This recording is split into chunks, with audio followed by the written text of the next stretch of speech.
Chers amis, bonjour. Nous sommes le jeudi 11 avril 2024. Il est presque 11 heures. Quelques news de l'Arménie, de l'Artsakh et de la diaspora arménienne. L'ouverture de la frontière entre l'Arménie et la Turquie constituera un événement historique pour la région, affirme Nikol Pachinian. Donc, des questions-réponses au gouvernement, c'est ce qu'a affirmé le Premier ministre arménien.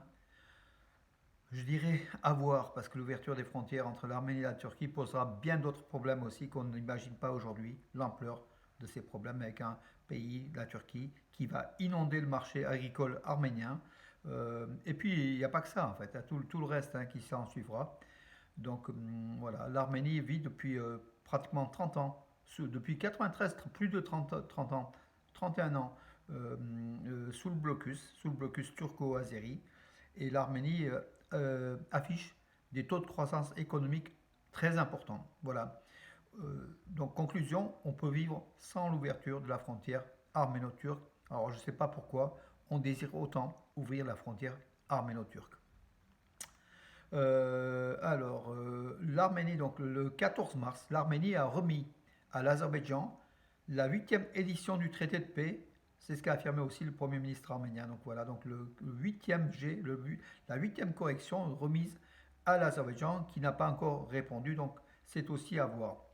Saint Echmiadzin, donc le Vatican des Arméniens, de l'Église apostolique arménienne, le siège, dans un communiqué, a affirmé qu'il serait approprié que le chef spirituel de l'Azerbaïdjan prenne des mesures pour mettre fin aux actions génocidaires. Pourquoi cela? Donc la réponse d'Echmiadzin, parce qu'en en fait le chef des musulmans du Caucase, du Sud-Caucase, l'Azéri Allah Shukur Pachazadeh, un allié de Paliev et puis un sbire de Paliev. Il n'est pas du tout religieux, il est aux ordres d'un dictateur. Il a affirmé auprès de l'agence Mediamax que l'Église arménienne, comment dirais-je, est revancharde, veut donc le Catholicos Karegendo Dechmiadzin appelle le peuple arménien à la revanche, donc pour reprendre l'Artsakh, pour justement attaquer l'Azerbaïdjan, ce qui est tout à fait faux. Karekin II affirme de son côté qu'au lieu de faire de telles déclarations, Pachazadeh se ferait mieux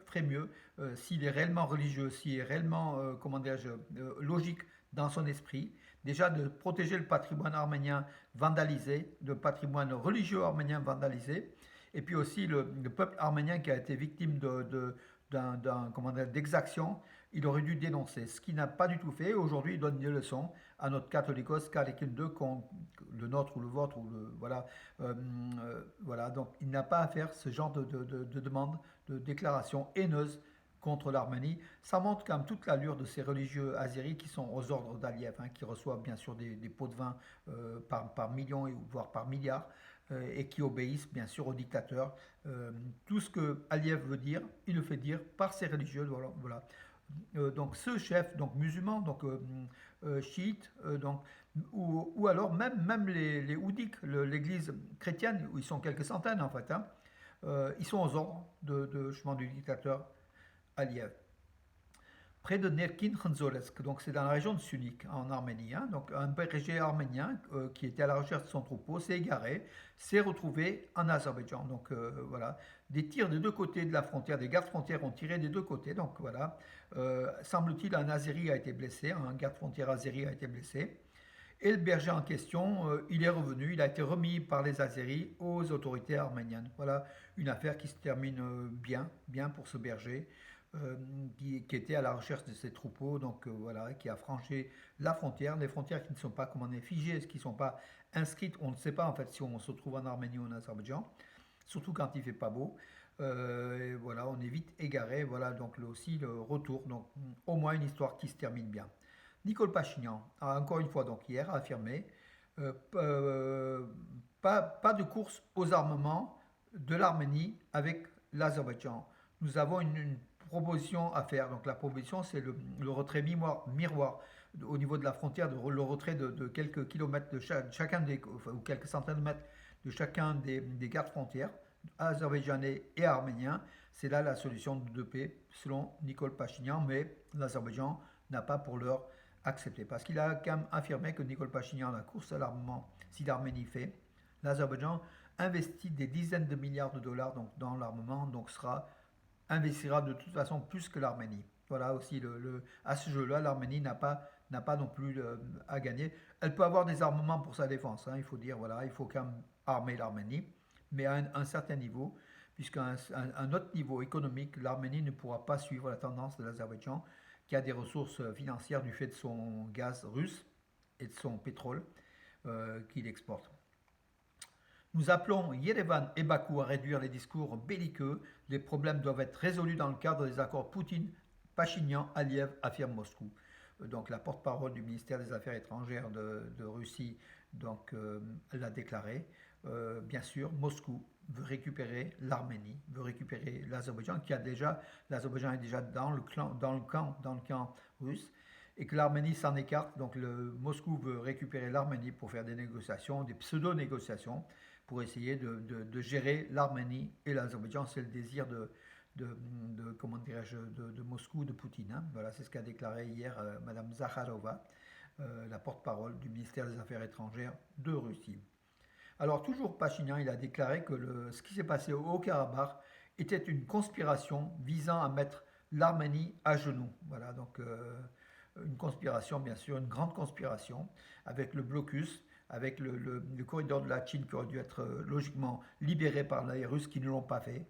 Une conspiration. Il n'a pas dit que c'est la Russie, mais bien évidemment que c'est la Russie, voilà, qui a conspiré contre l'Arménie, contre les intérêts des Arméniens au profit de l'Azerbaïdjan, qui a fait vider de sa population arménienne séculaire, depuis 3000 ans, de l'Artsakh, du territoire de l'Artsakh. C'est une conspiration, voilà, donc Nicole Pachinian l'a affirmé, c'est tout à fait réel, voilà, on partage.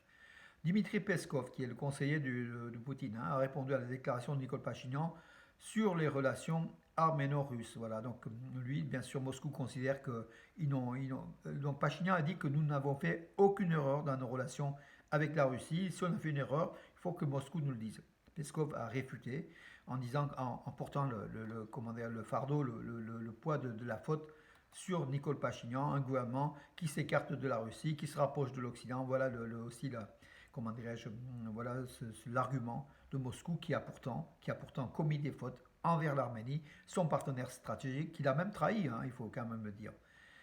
Le niveau du lac Sevan a augmenté de 9 cm au cours du dernier mois, donc voilà, fonte des neiges, pluie, beaucoup de pluie. Bien sûr, le niveau a remonté, donc c'est quand même une bonne chose pour que le niveau du lac Sevan retrouve sa sérénité. Et puis au niveau écologique, hein, la propreté, voilà, une bonne nouvelle aussi.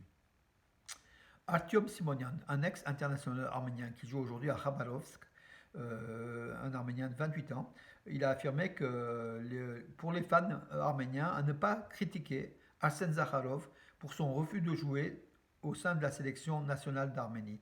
Il a affirmé que Arsène Zakharov, né en Russie, se sent arménien en fait, hein, voilà, mais qu'il a choisi de continuer la sélection sous les couleurs de la Russie, qu'il ne faut pas, comment dirais-je, c'est légitime, il ne faut pas lui en vouloir pour cela. En tout cas, c'est pas pour cela qu'il est moins arménien ou plus arménien. En tout cas, il est attaché à l'Arménie et que les supporters puissent être heureux des résultats, des bons résultats de Arsène Zakharov, déjà en championnat d'Espagne, et puis dans les coupes européennes ou ailleurs, ou même en sélection nationale de Russie.